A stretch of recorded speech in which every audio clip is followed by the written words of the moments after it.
کلیکرز، جسے کلنکرز، care, بینجرز، Philippines اور جنوب مشرقی ایشیا کے بیشتر علاقوں میں لٹو لٹو کے نام سے بھی جانا جاتا ہے، اور متعدد دوسرے نام بھی اس کھلونے کے ہیں جو 1960 کی دہائی کے آخر اور 1970 کی دہائی کے اوائل میں مشہور تھے۔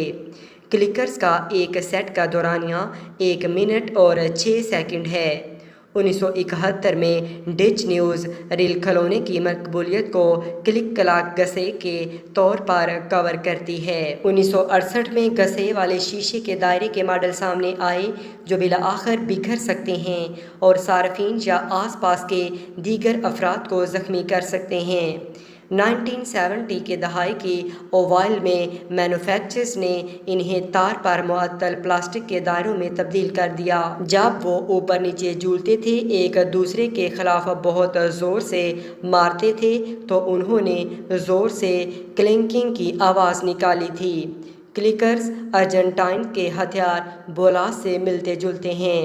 کھلونا پولیمر کی 2 ٹھوس گیندوں سے بنتا ہے، ہر ایک کا قطر تقریباً 2 انچ 5 سینٹی میٹر ہوتا ہے۔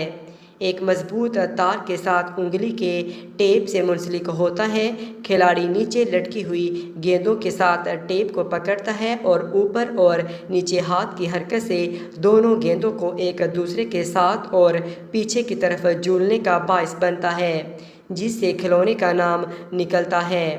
مشق کے ساتھ کوئی بھی گیندوں کو سوئنگ کر سکتا ہے تاکہ وہ ہاتھ کے اوپر اور نیچے دونوں کو ایک ساتھ کھٹکھٹائیں۔ حفاظتی خطرہ: امریکہ اور کینیڈا میں کلکرز کو اس وقت بازار سے اتارا گیا جب بچوں کے ساتھ کھیلتے ہوئے زخمی ہونے والوں کی اطلاعات سامنے آئیں۔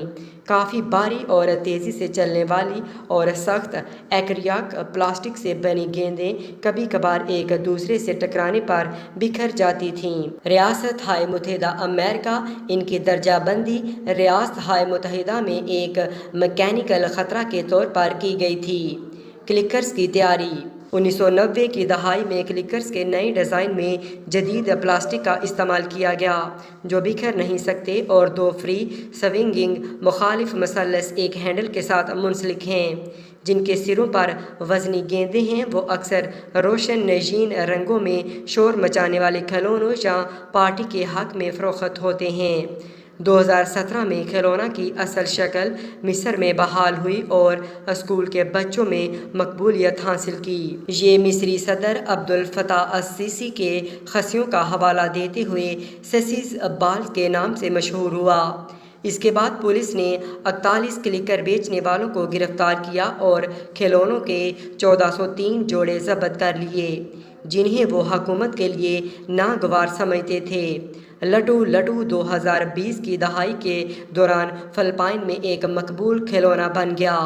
2022 کے آخر میں یہ کھلونا انڈونیشیا میں مقبول ہوا، جہاں اسے لٹو لٹو یا کٹو کٹو کے نام سے بھی جانا جاتا ہے۔ لاتو ایک بینگنی لفظ ہے جس کا مطلب ہے کڑکتی ہوئی آواز، جبکہ مکاساریس میں اس طرح کا لفظ کاٹو ہے۔ کلکرز ہال ٹی وی سیریز میں دی کڈز کے 1993 کے محبت اور سازش ایپیسوڈ میں ایک پلاٹ پوائنٹ ہے۔ انہیں جوزف جوسٹر نے بیٹل ٹینڈنسی میں ہتھیاروں کے طور پر بھی استعمال کیا، جو 1980 کی دہائی کی منگا سیریز جوجوز بیزار ایڈونچر کی دوسری اسٹوری آرک ہے۔ ان کی ظاہری شکل غیر متناسب ہے۔